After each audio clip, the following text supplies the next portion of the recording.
સુરતમાં સતવારા સમાજના આગેવાનોએ વોર્ડ નંબર 8ના પ્રમુખ મનોજભાઈ ખેર સામે ગંભીર આક્ષેપો કરી નારાજગી વ્યક્ત કરી છે. સમાજનો આરોપ છે કે પાર્ટી દ્વારા નિયુક્ત વોર્ડ નંબર 7 કતારગામ વેદના પ્રમુખ પ્રદીપભાઈ મોરી અંગે તેમજ સત્તાવાર સમાજને લઈને અભદ્ર અને અપમાનજનક ટિપ્પણી કરવામાં આવી છે, જેથી સમાજે સમગ્ર મામલે સંબંધિત સંગઠન દ્વારા તાત્કાલિક કાર્યવાહી કરવાની માંગ સાથે જરૂર પડે ગાંધી ચિંધ્યા માર્ગે શાંતિપૂર્ણ આંદોલનની ચીમકી ઉચ્ચારી છે. સુરતમાં સતવારા સમાજને લઈને કરવામાં આવેલી કથિત અપમાનજનક ટિપ્પણીનો મુદ્દો હવે રાજકીય અને સામાજિક ચર્ચાનો વિષય બન્યો છે.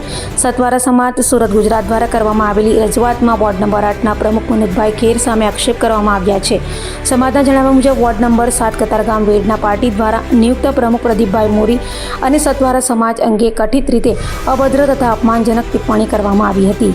સમાજના આગેવાનોના જણાવ્યા પ્રમાણે આ સમગ્ર મામલાની જાણ તેમને સમાચાર માધ્યમો મારફતે થઈ હતી. ત્યારબાદ પ્રદીપભાઈ મોરી પાસેથી સમગ્ર ઘટનાની માહિતી મેળવી હોવાનું રજૂઆતમાં જણાવાયું છે. સમાજે જણાવ્યું હતું કે આ પ્રકારની કથિત ટિપ્પણીથી સમાજની લાગણીને ઊંડો આઘાત પહોંચ્યો છે. સાથે કોઈપણ સમાજની લાગણી દુભાય તેવી ભાષાનો ઉપયોગ ન થવો જોઈએ તેવી માંગ કરવામાં આવી છે. સાથે સમાજની સ્પષ્ટ માંગ છે કે સંબંધિત રાજકીય પક્ષ અથવા સંગઠન આ મામલે ગંભીરતાથી નોંધ લઈ જવાબદાર વ્યક્તિ સામે કડક શિસ્તભંગના પગલાં ભરે અને ભવિષ્યમાં કોઈપણ સમાજ માટે અપમાનજનક ભાષાનો ઉપયોગ ન થાય તે માટે યોગ્ય કાર્યવાહી કરવામાં આવે તેવી માંગ છે. મારું નામ એપી ચાવડા, અશ્વિન કુમાર ચાવડા. ભાઈ, શું ઘટના બની છે તમારા સમાજના નેતા સાથે?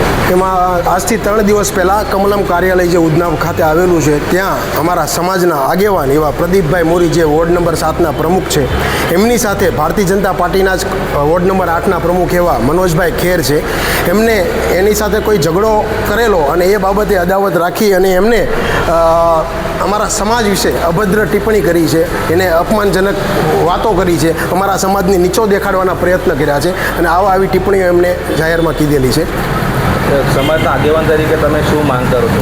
અમે અમારા સમાજના આગેવાન તરીકે અને અમારા સમગ્ર સતવારા સમાજ સુરત વતી અને અમે એટલી માંગણી કરીએ છીએ કે અમારો સમાજ બહોળી સંખ્યામાં વર્ષોથી ભારતીય જનતા પાર્ટીને વરેલો છે, એના માટે સંપૂર્ણ નિષ્ઠાવાન રહેલો છે.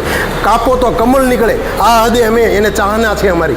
ત્યારે જ્યારે અમારા સમાજ આવો સંપૂર્ણ સમર્પિત હોય છતાં પણ જો અમારા સમાજને આવી રીતે ટાર્ગેટ કરવામાં આવતો હોય ને, તો જે આવા વ્યક્તિ જે છે જેના કારણે પાર્ટી ઉપર ટીલી લાગે છે, તો આવા જે ભ્રષ્ટ અધિકારીઓ છે ને, આવડા જે નેતાઓ છે ભ્રષ્ટ, એવા નેતાને પદભ્રષ્ટ કરવામાં આવે, એવા નેતાને શિસ્તભંગના પગલાં લેવામાં આવે. તો ખરા અર્થમાં અમે એવી લાગણી અને અમારી એવી માગણી છે કે આ જે ભારતીય જનતા પાર્ટી છે ને એવા નેતાને પદભ્રષ્ટ કરે. શું નિવેદન તેમના દ્વારા કરવામાં આવ્યું હતું અમારા સમાજના નેતા સાથે? અમારા સમાજના જે આગેવાન છે પ્રદીપભાઈ મોરી સાહેબ, વાતમાં ઘણી વખત એમને ઉતારી પાડવામાં આવે છે, સમાજને અનુલક્ષીને એને નીચા દેખાડવામાં આવે છે અને અમારો સમાજ છે તો એને ખોટી રીતે સાહેબ એ સમાજના છે આગેવાન એ હેતુથી માત્ર એની સાથે કાંઈક ને કાંઈક ટિપ્પણી કરી અપમાનજનક કે ભાઈ તમે હલકી જ્ઞાતિના છો. હકીકતમાં તો સાહેબ અમે ઓબીસી જ્ઞાતિમાંથી આવીએ છીએ, પણ અમને ખોટી રીતે ટાર્ગેટ કરવામાં આવે છે. કોના દ્વારા આવું નિવેદન આપવામાં આવ્યું? વોર્ડ નંબર 8ના પ્રમુખ એવા મનોજભાઈ ખેર છે, એમના દ્વારા.